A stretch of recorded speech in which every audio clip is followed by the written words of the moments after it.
네, 안녕하세요. 자, 이번 시간은 그 연말정산을 볼게요. 자, 591페이지 원천 징수 및 연말정산이라고 나와 있는데 이 부분부터는 중요해요. 그러니까 앞에 소득세 이론은 뭐 그 실기와 관련해서 아는 내용이 중요한 거지 이론 문제는 뭐 두 문제밖에 안 나오기 때문에 그게 중요도가 높지는 않은데 지금부터는 시험에 거의 100% 나오는 거고 배점이 10점이니까 잘 알아두셔야 돼요. 자, 그럼 591페이지 근로소득 원천 징수 및 연말정산이라고 나와 있는데 우리가 앞에서 근로소득을 안 배웠었잖아요. 근로소득이라고 하는 거는 근로를 제공하고 받는 소득이 근로소득이에요. 자, 그럼 근로소득을 지급하는 자가 있을 거고 근로소득을 받는 자가 있을 건데 근로소득을 지급할 때 이게 상용직이냐 일용직이냐에 따라서 그 띄는 세금이 달라요. 원천 징수하는 세금이 달라진단 말이에요. 자, 상용직한테 근로소득을 지급할 때에는 간이세액표라고 하는 게 있어요. 그게 근거해서 세금을 띄워주고, 일용직 같은 경우에는 일당에서 15만 원을 빼요. 작년까지는 10만 원이었는데 올해부터 15만 원으로 바뀌었어요. 그래서 15만 원이 넘어야지 세금이 나와요. 그래서 일당에서 15만 원을 뺀 금액에 대해서 6% 최저세율이죠. 최저세율을 적용해서 세금을 계산하고 그 나온 세금에서 55%를 또 빼줘요. 그래서 일용직은 이렇게 원천징수를 하고 있습니다. 자, 그러면은 소득을 지급할 때 이렇게 세금을 띄워주는데 소득을 받았을 때는 어떻게 해야 되느냐? 자, 먼저 일용직은 분리가세요. 원천징수로서 납세 의무 종결이에요. 그래서 여러분들이 대학 다닐 때 뭐 알바 같은 거 했을 때 있잖아요. 알바를 했다 하더라도 5월 달에 따로 세금 신고하러 간 적이 없으시죠? 왜 그래요? 원천 징수로서 납세 의무가 종결이기 때문에 5월 달에 세금 신고할 필요가 없는 거예요. 그럼 꼭 알아두세요. 중요하니까. 일용직이 분리가세인 거는 너무나 중요해요. 자, 상용직은 간이세액표에 근거해서 세금을 떼죠. 간이세액표라고 하는 거는 그 부양가족 인원수에 따라서 세금이 달라지는 게 있어요. 부양가족 몇 명일 때는 세금이 얼마? 그 표를 만들어 놨단 말이에요. 그 표에 근거해서 세금을 띄워줘요. 뭐 요거는 여러분들이 아실 필요는 없고 나중에 프로그램을 배우면 프로그램이 자동으로 세금을 계산해줘요. 자, 그러고 난 다음에 상용직 근로자는 나중에 정산해야 돼요. 5월 달에 세금 신고를 해야 된단 말이에요. 근데 5월 달에 세금 신고하지 않고 상용직 근로자들은 연말정산이라고 하는 걸 해요. 이걸 좀 설명드려 볼게요.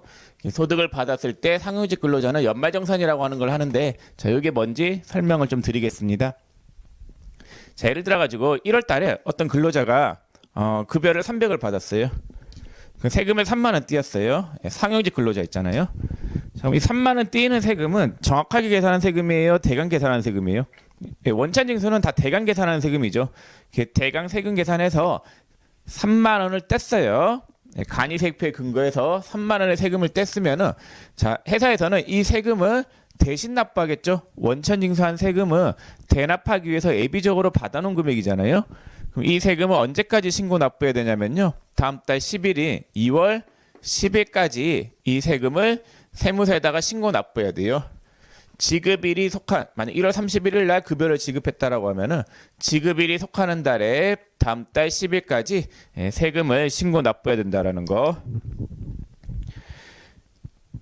자, 그래서 591페이지 가운데 참고 보시면은 근로소득을 지급하는 자는 매월 급여를 지급한 후 지급일의 다음 달 10일까지 원천 징수를 이행하였다는 신고를 하여야 한다. 이때 세무서에 제출하는 신고서가 원천 징수 이행 상황 신고서이다. 그래서 2월 10일까지 세금 띈 거를 신고 납부하는데 그때 제출하는 신고서가 원천 징수 이행 상황 신고서라고 하는 게 있어요. 나중에 배울 거예요. 자, 2월 달에도 마찬가지 급여 300에 대해서 세금 3만 원 뗐고 3월 달도 그렇고 12월까지 쭉 똑같이 진행이 됐다라고 할게요. 자, 그러면 이 사원은 1년 동안 벌어들인 총 급여가 얼마예요? 연봉이 3,600이었잖아요. 300만 원 곱하기 12 하면 3,600이죠. 자, 그러면 3,600을 벌었는데 이 3,600에 대해서 세금 계산을 이제 정확하게 해야 돼요. 정확한 세금 계산은 언제 한다라고 했어요? 5월 달에 한다라고 했잖아요. 5월 달에. 자, 근데 그 소득 중에서 개인 있잖아요. 개인 소득자들 중에서 가장 많은 소득이 뭐겠어요? 근로소득이겠죠. 우리나라 국민들 중에서 개인적인 소득이 발생했을 때 가장 많이 발생하는 소득은 근로소득일 거예요. 자, 그러면 5월 달에 근로소득자들이 전부 다 세무서 가서 세금 신고한다라고 하면은 그거 지금 감당이 되겠어요, 안 되겠어요? 감당이 안 될 거 아니에요? 예, 그래서 근로소득자들은 2월 달에 따로 세금을 신고할 수 있게 해줘요. 2월 달에 세금 계산을 해요. 자, 근데 근로소득자들이 일하기도 바빠 죽겠는데 세금 신고를 자기가 직접 하면은 힘들까요? 안 힘들까요? 당연히 힘들겠죠. 예, 귀찮겠죠. 예, 그래서 근로소득자에 대한 세금 신고는 근로자가 하지 말고 누가 대신 해주라고 하냐면요. 회사가 대신 신고해줘라. 예, 회사가 대신 신고해주는 거, 그걸 연말정산이라고요. 그래서 연말정산은 자기가 근로소득자가 직접 세금 신고를 하는 게 아니라 회사에서 세금 신고를 대신 해주는 거, 그 연말정산이라고 하고, 연말정산은 몇 월에 하냐면요, 2월 달에 한다라는 거.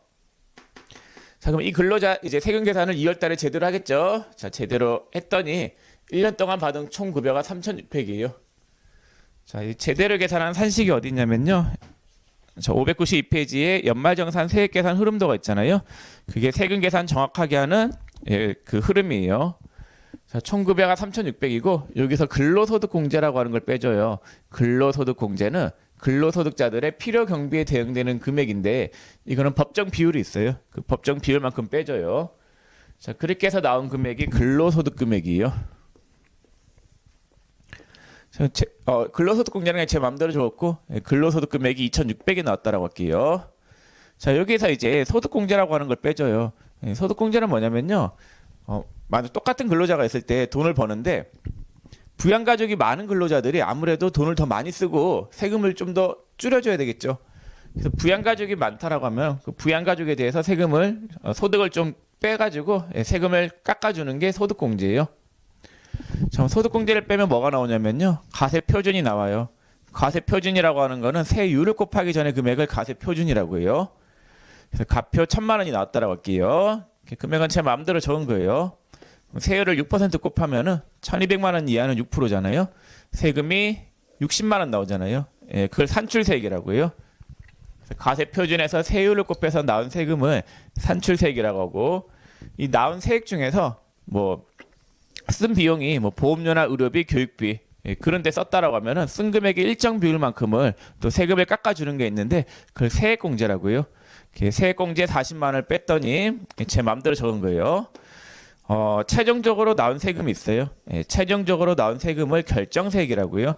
그래서 이 근로자가 1년 동안 벌어들인 연봉 3,600에 대해서 최종적으로 내야 될 세금, 그걸 결정세액이라고 하는데 그 세금은 얼마가 되냐면요. 20만 원이다라는 거. 결정세액은 20만 원이에요. 그래서 총급여 3,600에 대해서 최종적으로 결정된 세금이 20만 원이었는데 이미 납부된 세금이 얼마가 있었어요? 한 달에 3만 원씩 해서 1년 36만 원이 이미 납부가 됐죠. 그걸 기납부세액이라고요. 그래서 미리 납부된 세금이 있는데 그걸 기납부세액이라고 하는데 기납부세액이 36만 원이 있었죠. 그럼 20만 원을 내야 되는데 이미 낸 게 36만 원이 있으니까 얼마를 환급받을 수 있어요? 16만 원을 환급받겠죠. 자, 그래서 연말정산해서 세금이 환급 나온다라고 하는 거는 지가 낸 세금 돌려받는 거예요. 지가 낸 세금을 이렇게 돌려받게 될 거예요. 만약에 결정세액이 50만 원이 나왔으면 세금을 더 내야 되는 상황이 될 수도 있겠죠. 이게 연말정산 세액계산 흐름도가 되겠습니다. 그래서 회사에서는 근로소득자들에 대해서 하는 일이 일단은 매달 급여 지급할 때 세금을 띄워주고 그 띈 금액에 대해서 다음 달 10일까지 신고 납부하는데 원천징수 이행 상환 신고서라고 하는 서식에다가 반영해서 신고 납부하고 그런 일을 매월 하다가 다음 연도 2월 달이 되면 근로자의 1년 동안 받은 급여를 정산해요. 그걸 연말정산이라고 하고 연말정산하는 그 세액계산 흐름도는 이렇고 자, 요거 있잖아요. 요 흐름도 연말정산 해서 이 근로자가 세금이 얼마 나왔다라고 계산한 산식 있잖아요. 자, 요걸 우리가 뭐라고 하냐면요. 근로소득 원천징수 영수증이라고 해요. 그래서 이거를 근로소득 원천징수 영수증 그 다음에 이걸 혹은 지급명세서 이런 말을 써요. 그래서 세무서에다가 자, 세무서에다가 A라는 근로자 이름이 홍길동이었다. 홍길동에 1년 동안 받은 급여에 대한 세액계산 내역을 세무서에다가 제출해줘야 되는데 이 내역을 세무서에 제출할 때는 지급명세서라고 하는 말을 쓰고 그 다음에 세액 계산이 이렇게 나왔다라고 하는 거를 직원한테 알려줘야 되겠죠. 직원한테 줄 때는 근로소득 원천징수 영수증이라고 하는 말을 써요. 자, 이건 참고로 알아두시고. 자, 그럼 우리가 이제 뭘 배울 거냐면요. 이 연말정산 세액계산 흐름도 있잖아요. 위에서부터 쭉 산식의 흐름을 볼게요. 산식의 흐름을 보면 제일 먼저 총급여가 있잖아요. 이 부분부터 좀 설명을 드릴게요.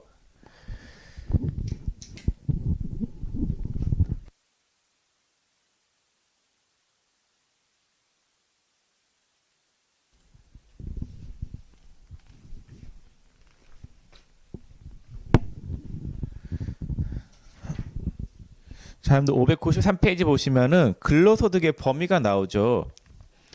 그래서 근로소득이라고 하는 거는 근로를 제공하고 받는 각종 대가가 근로소득이에요.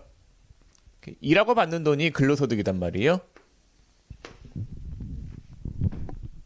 자, 근데 거기 1번에 근로소득에 포함되는 것이 있는데 그건 됐고 2번에 근로소득에 포함되지 않는 것에 동그라미 1번에 사회통념상 타당하다고 인정되는 범위 내의 경조금이 있어요. 경조사금.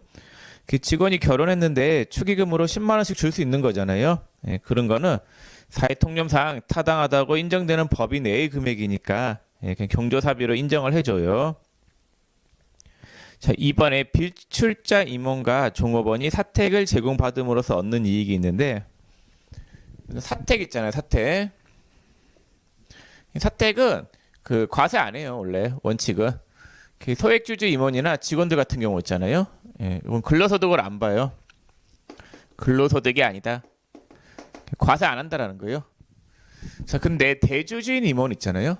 대주주인 임원은 과세해요. 예, 근로소득으로 봐요. 자, 이게 무슨 차이냐면요. 그 직원들 있잖아요. 직원들은 일한다라고 하면은 일할 때 뭐 지방에 와서 일하면은 사택 제공해 줘야 되겠죠. 예, 그래야지 그 직원들이 일하러 갈 거 아니에요. 그래서 직원들을 위해서 사택을 제공하는 거는 근로소득을 안 보고 예, 과세 안 해요. 자, 근데 그 삼성전자의 이건희 회장이 만약에 사택을 제공받는다라고 하면은 상당히 큰 집을 제공받겠죠. 대주주인 임원, 그 회사의 중단 영향력을 행사하는 임원들 있잖아요.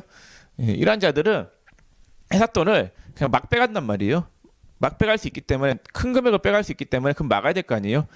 대주주인 임원이 사택을 제공받음으로써 얻는 이익은 예, 근로소득으로 봐요. 예, 근로소득으로 과세한다라는 거. 예, 소액주주 임원은 상관없어요. 회사 임원들 중에서 주식 조금씩 들고 있는 분들이 있잖아요. 예, 그런 분들한테는 사택 제공하는 게 문제가 안 되는데 대주주인 임원한테는 사택을 제공하면 근로소득으로 과세해요. 자, 그 다음에 그 창고 부분에 있는데 창고에 동그라미 2번 보시면은 그 주택 구입 자금을 무상 또는 저리로 대여하는 경우 이때는 무조건 근로소득이에요. 그 직원이 집을 사는데 회사에서 굳이 그 돈을 무상으로 빌려줄 필요까지는 없는 거잖아요.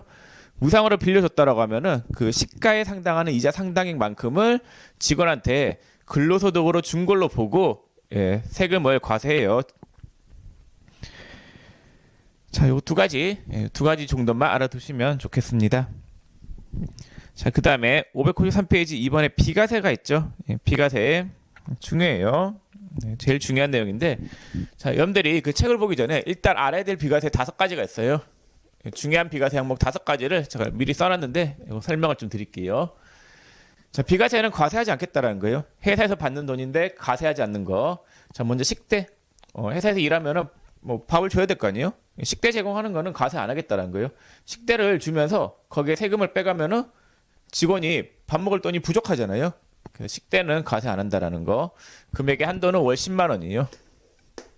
자, 근데 참고로 중식을 제공하면은 과세해요. 근데 점심 있잖아요. 점심을 주면서 밥값을 따로 준다. 말이 안 되잖아요. 예, 그래서 점심을 줄 때는 과세고, 야식은 돼요. 야근 시키는데 야식도 안 줘요. 예, 그때는 비과세 돼요. 자, 두 번째 자가운전 보조금이 있는데, 자가운전 보조금이라고 하는 건 뭐냐면요, 직원이 회사 업무를 볼 때 자기 차를 가지고 회사 업무를 보고 그 실비를 변상받는 금액을 자가운전 보조금이라고 해요. 그래서 회사에 업무용 차가 없으면 자기 차로 해서 업무를 볼 거 아니에요. 그 업무를 보면은 자기 차가 기름값도 나갈 거고 그다음 차가 강가도 될 거 아니에요. 예, 거기에 대한 실비를 변상받는데 그거를 자가운전 보조금이라고 하고 월 20만 원 이내의 금액이 비과세가 돼요. 자, 근데 이거는 주의해야 될 게 차가 있잖아요. 차가 반드시 본인 차량이어야 돼요. 그리고 본인 차량을 회사 업무용으로 썼을 때만 비과세가 돼요. 근데 예를 들어서 차가 배우자 명의의 차량이었다. 그건 안 돼요. 명의자가 본인 명의의 차량이어야 되고 그 다음에 출퇴근용으로 썼다. 예, 그럼 비과세가 안 돼요. 출퇴근용으로 썼으면 그건 과세예요. 그래서 만약에 출퇴근용으로 썼으면은 이거는 과세. 그 다음 배우자 차량. 본인 차량이면 비과세인데 배우자 차량이었으면은 과세. 이 정도만 아시면은 충분할 것 같습니다. 자, 그다음 세 번째 육아수당. 자, 육아수당은 6세 이하 자녀의 보육과 관련해서 회사에서 수당이 지급되면 월 10만 원 이내의 금액은 비과세 해줘요. 6세 이하 자녀는 아무래도 애들 키우기 힘들잖아요. 애 키우기 힘들기 때문에 그거와 관련해서 회사에서 수당으로 10만 원을 더 줬다라고 하면은 그 금액은 비과세 해줘요. 성격을 보면은 이 자가운전 보조금도 마찬가지인데 이건 회사가 내야 될 돈인 거잖아요. 회사 업무에 쓴 돈이기 때문에 그 회사 업무에 쓴 돈을 종업원한테 주면서 종업원의 근로소득으로 보고 세금을 떼가면은 되게 억울할 거 아니에요. 내가 쓴 돈도 아닌데. 이렇게 실비를 변상받는 금액은 당연히 비과세가 돼야 되는 게 맞고 육아수당도 애 키우는데 10만 원 줬는데 거기에 세금을 빼가면은 그 효과가 완전히 반감될 거 아니에요.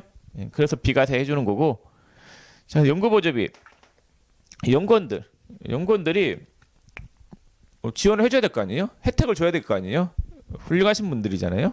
그래서 연구보조비를 주면은 연구원들의 연구보조비는 월 20만 원 이내의 금액은 비과세를 해줘요. 월 20만 원까지는 비과세한다. 저것도 외워두시고. 자, 그다음 마지막 그 생산직 근로자 있잖아요. 생산직 근로자 등이 야간, 휴일, 연장 근로를 하고 난 다음에 수당을 받아요. 그 수당을 과세하면 기분 좋겠어요, 안 좋겠어요? 사무직 사원 힘들겠어요? 생산직 사원들이 힘들겠어요? 아무래도 육체 노동을 하는 생산직 사원들이 더 힘들 거 아니에요? 그 생산직 근로자가 야간에도 일하고 휴일에도 일하고 연장 근로를 해요. 거기에 대해서 수당을 받았는데 그 수당에다가 세금을 빼가면은 기분이 좋겠어요, 안 좋겠어요? 안 그래도 힘들어 죽겠는데 그 휴일 근로 수당에 대해서 세금을 빼가면은 일할 맛이 안 날 거단 말이에요. 그래서 생산직 근로자가 받는 야간, 휴일, 연장 근로 수당은 연간 240만 원 한도로 비과세를 해줘요. 연간 한도, 월 한도가 아니라. 자, 근데 모든 생산직 근로자가 다 되는 건 아니고 생산직 근로자의 요건이 제한돼 있어요. 월급이 210만 원 이하여야 돼요. 좀 저임금 노동자여야 돼요. 생산직 근로자들 중에서 임금이 높은 분들은 해당이 안 되고 월정액 급여가 210만 원 이하. 이 월정액 급여라고 하는 거는 매월 정기적으로 받는 급여를 이야기해요. 부정기적으로 받는 급여는 포함이 안 되고 정기적으로 받는 급여인데 요거 판단하는 거는 시험에 안 나오니까 그냥 무시하셔도 될 것 같아요. 그냥 월급이 210만 원 이하다 이렇게 보시면 되겠고 그냥 직전 연도 연봉이 2,500만 원을 넘으면 안 돼요. 직전 연도 연봉이 2,500만 원 이하인 생산직 근로자만 해당이 된다라는 거. 자, 그럼 시험에서 나오는 비과세 항목은 이 5가지가 가장 중요한 내용이고 그 외의 거는 큰 의미는 없는 것 같아요.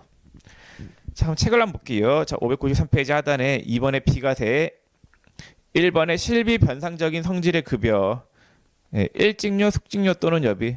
일직이나 숙직을 쓰는데 거기에 세금을 빼가면은 그러니까 일직이나 숙직은 밤새도록 회사에서 회사 지키는 거 숙직이죠. 요즘은 거의 없는데 제가 어릴 때만 해도 저희 아버지는 숙직 쓰고 오고 이랬었단 말이에요. 그럼 하루 종일 회사 지키다가 온 건데 그러면 그 회사에 밤새도록 있으면은 배고프니까 자기 돈으로 라면도 사 먹을 수 있는 거고 먹을 거 시켜 먹을 수도 있는 거 아니에요? 그런 실비를 변상해 줘야 될 거 아니에요? 그럼 그 실비 변상해 준 거에 대해서 세금을 빼가면은 안 되겠죠. 자, 그다음에 이번에 자가운전 보조금 중 월 20만 원 이내의 금액이 있는데 이건 방금 설명드린 내용이고. 자, 다음 페이지 상단에 4번. 다음에 해당하는 자가 받는 월 20만 원 이내의 연구보조비 또는 연구활동비, 연구보조비 이거 알아두시고. 자, 이번에 국외근로소득이 있는데 국외에서 근무하면 아무래도 더 힘들 거예요. 제 아는 사람 중에서는 인도에 가서 근무를 해요. 그 인도에 가서 근무하는데 그 근무지가 근처에 아무것도 없는 거예요. 집만 딱 한 채 있어요. 예, 그런 데 가서 근무하라고 하면 좋아요, 안 좋아요? 별로 안 좋겠죠? 예, 그래서 해외에서 근무할 때는 월 100만 원까지 비과세 해줘요. 그다음에 뭐 배 타는 사람들은 300만 원까지 그렇게 비과세 해주는데 예, 참고만 하시고 자 그다음에 3번에 국외 근로소득의 동그라미 2번은 됐어요. 예, 3번에 생산직 근로자 등 예, 요거 연간 240만 원 한도로 비과세 해줘요. 근데 이게 강산 근로자는 한도가 없이 전액 다 해줘요. 강산 근로자가 아무래도 생산직 근로자보다 더 힘들 거 아니에요. 자 4번에 다음에 식사 또는 식대 이야기 했었죠. 이렇게 주의하시고 5번에 출산 및 자녀 보육 관련 급여는 6세 이하 자녀 수당 요거 자 그 다음에 595페이지 상단에 업무 관련 본인의 교육비 부담금이 있는데 됐어요. 이거 뭐 그게 중요한 건 아니고 7번도 됐고 8번에 직무 발명 보상금이 있는데 참고로 한번 보세요. 한번 읽어볼게요. 종업원, 법인의 임원, 공무원 또는 대학의 산학협력단으로부터 교직원 및 학생이 지급받는 직무 발명 보상금으로서 연 500만 원 이하의 금액. 그 회사에서 그 일하면서 자기 직무와 관련해서 뭔가 그 발명을 했어요. 그거와 관련해서 보상금으로 500만 원을 줬다. 예, 그건 세금 부과 안 하겠다는 거예요. 직무와 관련해서 발명을 열심히 하라는 거죠. 이거는 뭐 시험에 이런 문제로 한번 나온 적이 있는데 그게 중요한 내용은 아닌 것 같아요. 자 9번 기타 법정의 비과세 항목이 있는데 뭐 됐어요. 자 그럼 시험에서 잘 나오는 비과세 항목은 요 5가지 요거 위주로 외우시고 외우고 난 다음에 뭐 좀 더 알고 싶다라고 하면은 책에 제가 얘기했던 부분들 있잖아요. 그럼 몇 가지만 좀 더 보시면 될 것 같습니다. 자 그 다음에 595페이지 하단에 근로소득 공제가 있잖아요. 그래서 우리가 총급여에서 뭐를 뺀 게 근로소득 금액이라고 했어요. 근로소득 공제를 뺀 금액을 근로소득 금액이라고 했었잖아요. 그럼 제가 이제 설명드린 부분이 요거를 설명드린 거예요. 총급여가 뭐냐? 예, 근로 제공하고 받은 대가가 총급여였었고 그 다음에 여기 뭐는 빠진다라고요? 예, 비과세는 빠진다라고 했었죠. 그래서 비과세는 5가지 요 정도는 꼭 외워두시고 자 그다음 근로소득 공제가 있는데 요거는 근로소득자의 필요 경비에 해당하는 부분인데 그 식으로 되어 있죠. 595페이지 하단에 식이 있는데 뭐 외울 필요는 없어요. 그냥 그런 게 있구나. 예, 그 정도만 보시고 넘어가시면 되겠습니다. 자 그러면은 592페이지 보시면은 연말정산 세액 계산 흐름도가 있는데 거기에서 총급여하고 근로소득 공제를 받죠. 그럼 근로소득 금액이 나와요. 자, 그 다음에 이제 빠지는 부분이 두 부분이 있는데 소득 공제하고 세액 공제가 있어요. 소득 공제가 중요해요. 내가 벌어들인 세금 계산할 때 내가 벌어들인 소득에서 빼주는 부분이 소득 공제인데 596페이지 제3절 소득 공제 시험에 100% 나오는 거죠. 자, 요거 설명을 좀 드려보겠습니다.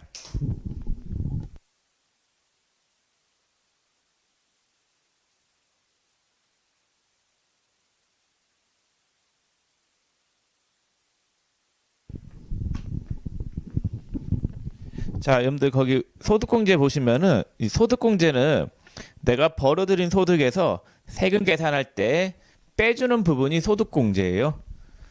그럼 소득공제 받을 항목이 많으면은 아무래도 세금이 줄어들겠죠? 자, 그럼 여러분들이 아셔야 될 소득공제는 크게 3가지가 있어요. 기본공제, 연금보험료공제, 그 다음에 주택자금공제, 신용카드공제. 네, 4가지가 있는데 잘못 적었네. 희한하게 적어놨네.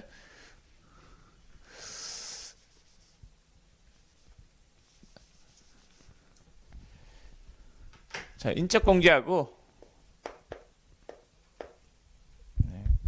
그 다음에 연금보험료공제, 주택자금공제, 신용카드공제 이렇게 크게 4가지를 아셔야 돼요.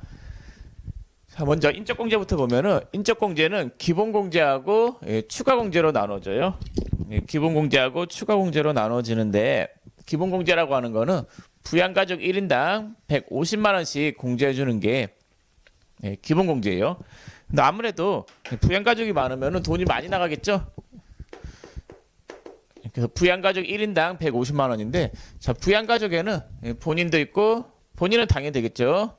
부양가족은 이제 배우자, 직계존속. 직계존속은 아버지, 어머니, 그다음 직계비속, 아들, 딸, 형제, 자매 이렇게 부양가족이 될 수가 있어요. 자, 그래서 교재 596페이지에 부양가족이 나와 있잖아요. 부양가족에 기본공제가 있어요. 기본공제 대상자를 봤더니 거기에 구분에 본인 공제가 있고 배우자 공제가 있고 그 다음에 부양가족에 이제 직계존속, 직계비속, 형제, 자매가 있잖아요. 자, 그 다음에 그 밑에 봤더니 4번에 기초생활수급자하고 위탁아동도 가능해요. 부양가족으로. 기초생활수급자를 그 집에 데려다가 만약에 부양을 하면은 당연히 부양가족을 인정해줘야 되겠죠. 위탁아동도 해주는데 위탁아동은 그냥 위탁을 했다라고 되는 게 아니라 6개월 이상 위탁을 맡았어야지 돼요. 6개월째 되는 날부터 돼요.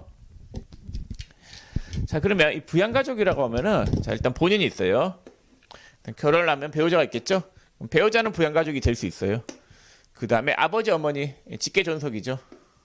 그러니까 할아버지, 할머니도 가능해요. 할아버지, 할머니도 가능하고 직계존속이라고 하면은 아버지, 어머니, 할아버지, 할머니, 뭐 증조할아버지, 증조할머니 돼요.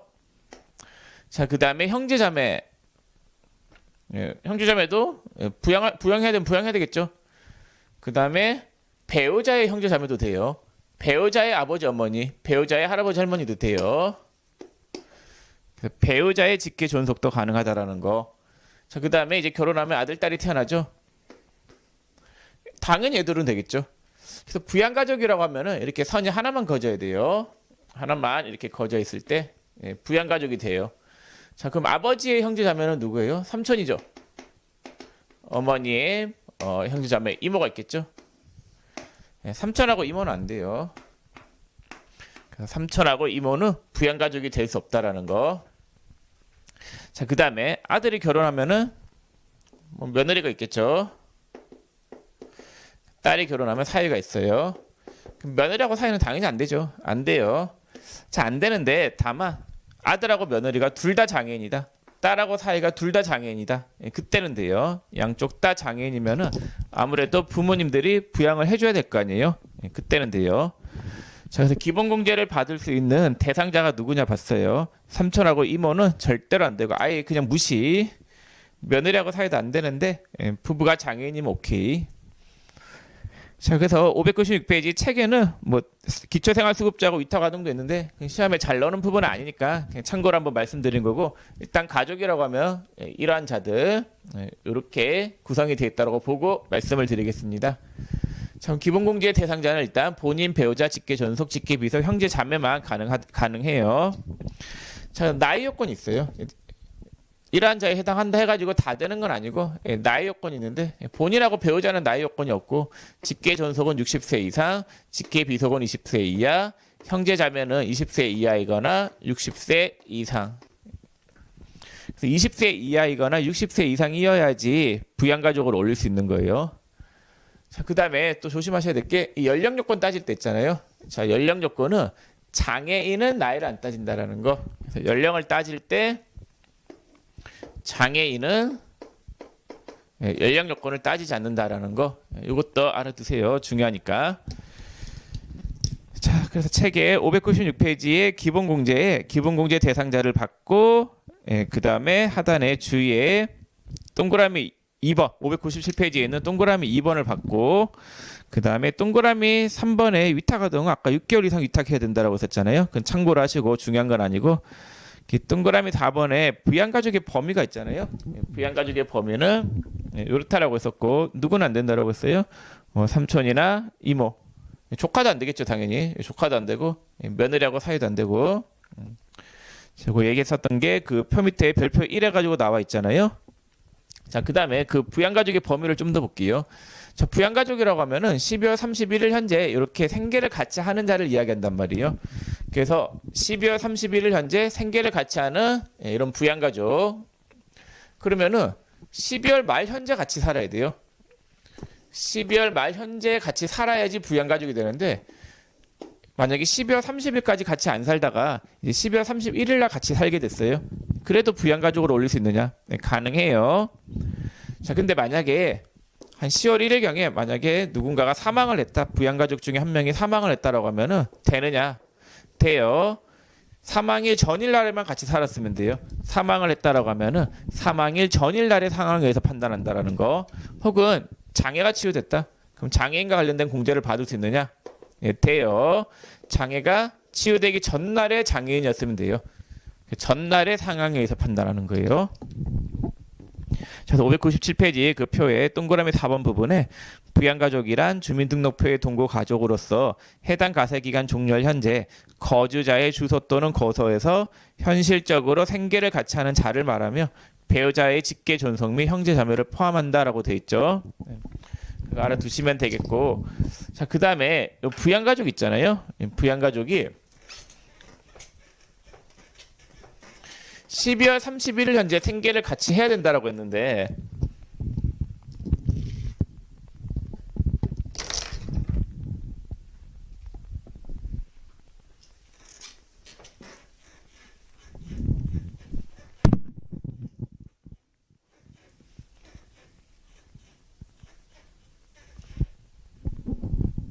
자, 12월 말 현재 생계를 같이 해야 된다라고 했는데, 배우자하고 직계 비속 있잖아요.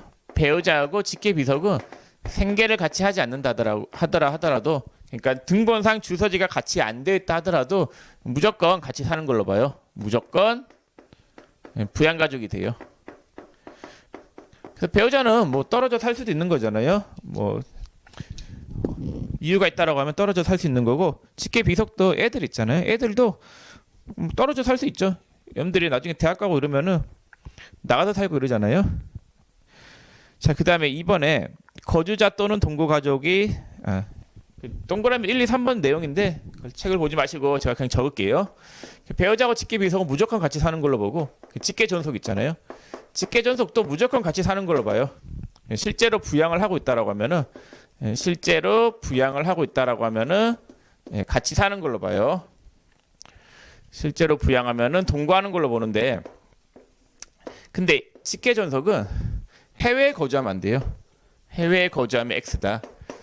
배우자하고 직계 비속은 어디에 살더라도 무조건 같이 사는 걸로 보고, 직계 전속은 실제 부양하고 있으면 동거하는 걸로 보는데, 같이 사는 걸로 봐주는데, 주소지가 떨어져 있다 하더라도, 실제 부양하는 거는 뭐 매달 용돈을 뭐 입금해 주거나 그런 뭐 입증 자료가 필요하긴 하는데, 뭐 실무상 그런 거는 전혀 의미가 없는 것 같고, 그냥 직계 전속은 떨어져 있어도 무조건 같이 사는 걸로 봐줘요. 봐주는데 해외에 거주하면 안 돼요. 만약 아버지가 미국에 살고 내가 한국에 산다, 그럼 부양한다라고 하는 게 말이 안 된다라고 봐요. 그래서 직계 전속은 해외에 거주하면 안 돼요. 자, 그다음 형제자매는 무조건 같이 살아야 돼요. 같이 안 살면 안 해줘요. 자, 근데 질병이나 취업,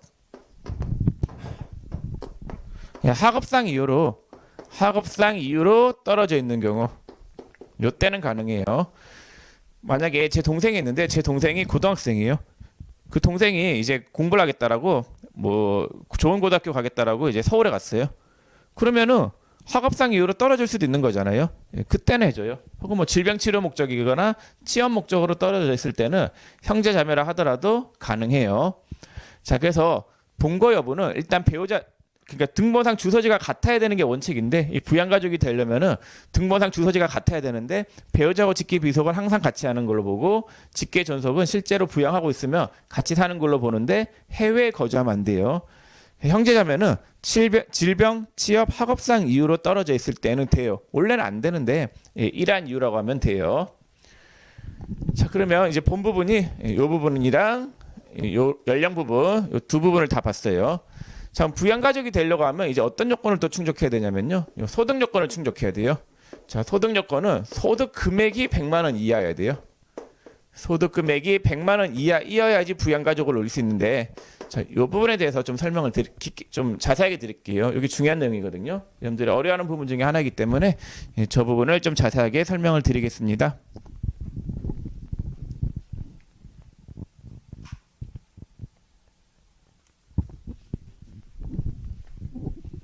자, 여러분들 소득 요건 판단인데, 소득 금액이 100만 원 이하여야지 부양가족으로 올릴 수가 있는 거예요. 자, 그러면은 이 소득 금액을 판단할 때는 소득 금액이 100만 원 이하인데, 이 소득 금액이라고 하는 거는 종합소득 금액, 퇴직소득 금액, 양도소득금액 이 세 가지의 소득금액을 합한 금액이 100만 원 이하이어야 된다라는 거예요. 자, 그러면 이 종합소득금액 구하는 과정은 말씀을 드렸었잖아요. 자, 종합소득금액은 2배사 근연기 6가지 소득금액을 합한 금액이라고 했어요. 자, 그럼 이자소득금액은 총수익금액에서 필요경비를 빼는데 이자소득은 필요경비가 없다라고 했었죠. 배당소득도 필요경비가 없고, 자, 사업소득금액은 총수익금액에서 필요경비 빼고, 근로소득금액은 총급여에서 근로소득 공제라고 하는 걸 뺀다라고 했었고, 연금소득금액도 마찬가지로 연금소득 공제라고 하는 걸 빼요. 기타 소득금액은 필요경비를 뺀다라고 했어요. 그래서 이 6가지 소득금액을 합한 종합소득금액이 100만 원 이하이어야 돼요. 자, 근데 이 종합소득금액 구하는 과정에서 비과세하고 분리과세는 제외한다라고 했었잖아요. 그래서 분리과세는 소득요건 판단하는데 안 들어가요. 그럼 분리과세 3가지 외우라고 했었죠. 첫 번째 뭐가 있었어요? 복권이 있었죠. 중요해요, 복권. 자, 그 다음에 일용직. 그 다음에 금융소득 합계가 금융소득 합계액이 얼마 이하이면 돼요? 2천만 원 이하이면은 부양가족으로 올릴 수 있는 거예요. 그래서 이 소득요건 판단할 때 분리과세는 제외한다라는 거 중요한 내용이니까 이 3가지는 꼭 암기를 부탁드리겠습니다. 그래서 만약에 제 아들이 있는데 제 아들이 복권에 1억 원 당첨됐어요. 그렇다 하더라도 제 아들을 부양가족으로 올릴 수 있는 거예요. 제 아들이 알바를 해요. 알바를 하는데 알바하면서 일용직 근로소득으로 1년 동안 1,000만 원을 받았다. 그렇다 하더라도 부양가족으로 올릴 수 있는 거예요. 일용직은 소득요건 판단에 안 들어가니까요. 저희 와이프가 있는데 저희 와이프가 금융소득이 연간 1,500이 있어요. 그렇다 하더라도 금융소득의 합계가 2천만 원 이하이면 분리과세이기 때문에 부양가족으로 올릴 수 있는 거예요. 그래서 시험에서 나오는 분리과세는 이 3가지가 거의 대표적인 3가지 꼭 암기를 부탁드리겠습니다. 자, 그다음 소득금액이 100만 원 이하라고 했는데 이 종합소득금액 구하는 과정에서 여러분들이 조심하셔야 될 게 딱 3가지가 있어요. 자, 구하는 과정에서 이자소득금액은 이자하고 배당은 뭐 별거 없고, 사업도 별거 없고, 근로소득금액. 자, 근데 근로소득금액 같은 경우에는 2가지가 있어요. 조심하셔야 될 게. 근로소득금액. 자, 근로소득금액은 총급여에서 뭐를 뺀 금액이에요? 총급여에서 근로소득 공제를 뺀 금액인데 이걸로 판단 안 해요. 근로소득만 있다라고 하면은 이걸로 판단하는 게 아니라 근로소득 금액으로 판단하지 않고 총급여로 판단해요. 부양가족이 근로자라고 하면은 근로소득 금액으로 판단하지 않고 총급여가 500만 원 이하이면 가능해요. 총급여가 500만 원 이하이면 가능하다라는 거. 그래서 만약에 저희 와이프가 있는데 저희 와이프가 근로소득이 1년 동안 400이 있었어요. 그러면 부양가족으로 올릴 수 있는 거예요. 근로소득 금액으로 판단하는 게 아니라 총급여로 판단해요. 요게 500만 원 이하이면 돼요. 자, 그리고 여러분들 조심하셔야 될 게 이 근로소득하고 근로소득 금액은 다른 말이에요. 근로소득은 총급여를 이야기하고 근로소득 금액은 근로소득 공제를 뺀 금액을 이야기한다는 거예요. 기타 소득도 마찬가지. 기타 소득은 총 수익 금액을 이야기하고 기타 소득 금액은 필요 경비를 뺀 금액을 이야기하는 거예요. 자, 그래서 총급여가 500만 원 이하일 때는 되는 거예요. 자, 근데 연금은 뭐 별거 없고, 그다음 중요한 게 이제 기타 소득 금액. 자, 기타 소득 금액은 얘도 기타 소득 금액이 100만 원 이하인 거잖아요. 자, 그러면은 여러분들 기타 소득 금액이라고 하는 거는 총수익 금액에서 뭐를 뺀 금액이에요? 필요 경비를 뺀 금액인데 필요 경비를 구하는 걸 아셔야 되겠죠. 그래서 기타 소득할 때 제가 말씀을 드렸는데 만약에 총수익 금액 중에서 일시우발적이다. 일시우발적 소득은 경비를 몇 프로 빼라고 했어요? 60% 빼라고 했었죠. 권리의 양도나 대여료라는 거. 이것도 60% 빼라고 했었죠. 자, 그 다음에 3번째 복권. 복권은 경비가 있어요, 없어요? 있죠. 실제 지출된 비용. 그 다음에 4번째가 뇌물이었죠. 뇌물은 경비가 어떻게 된다라고 했어요? 얘는 경비가 없다라고 했었죠. 뇌물은. 자, 소득요건 판단할 때는 요거 일시우발 소득이 제일 많이 나와요. 보통 이제 아버지가 대학교 특강을 했는데 특강료로 200만 원을 받았다고 할게요. 특강료를 200만 원 받았으면 총수익 금액이 200인 거죠. 자, 그러면은 수익 금액만 봐서는 100이 넘잖아요. 근데 소득 요건 판단은 수익 금액이 아니라 뭘로 봐야 된다라고요? 소득 금액으로 봐야 되니까 경비를 빼야 되겠죠? 그럼 일시 인적 용역은 경비가 몇 프로가 빠져요? 60%가 빠지잖아요. 120만 원이 필요 경비로 빠져요. 그러면 기타 소득 금액이 얼마가 나오는 거예요? 80만 원이 나오겠죠? 소득 금액이 100만 원 이하이기 때문에 부양가족으로 올릴 수 있는 거예요. 자, 그래서 여러분들 교재 597페이지 하단에 108, 100중 팁이 있잖아요. 소득 요건 판단이 있는데 이게 조심하셔야 될 부분들. 동그라미 1, 2, 3번에 해당하는 부분을 조심하시면은 시험에서는 크게 어려움이 없을 거예요. 자, 그럼 거기 A를 보시면 아래 자료를 참고로 소득 요건 충족 여부를 판단하라. 1번에 아버지 일시 강연로 소득 250이 있대요. 경비 모르면 경비 몇 프로 빼라고요? 기타 소득은 모르면 경비를 무조건 60% 빼세요. 60%. 경비가 60%예요. 그럼 빼면은 소득 금액이 얼마예요? 100만 원인 거잖아요. 100만 원 이하이면은 부양가족으로 올릴 수 있어요. 자, 어머니 양도 소득 금액이 1000만 원 있대요. 안 돼요. 문제에서 이렇게 소득 금액이 들어가는 게 100만 원이 넘으면 무조건 안 되는 거예요. 아들 복권 당첨 소득이 1000만 원. 복권은 상관없다라고 했었죠. 분리가 되기 때문에. 딸 일용직도 분리가 되기 때문에 상관없어요. 그 다음에 형제 이자 소득 돼요. 금융소득 합계가 2천만 원 이하니까. 처제 근로소득이 500이 있어요. 근데 근로소득은 근로소득 금액하고 다른 개념이라고 써요. 근로소득은 총급여를 이야기해요. 총급여가 500만 원이 있으니까 500만 원 이하죠. 되는 거예요. 자, 그러면은 기본공제 인적공제의 기본공제를 설명을 다 드렸고, 자, 그 다음 페이지 추가 공제가 있는데 추가 공제는 좀 다음 시간에 할게요. 이번 시간은 여기서 마치겠습니다. 수고 많으셨습니다.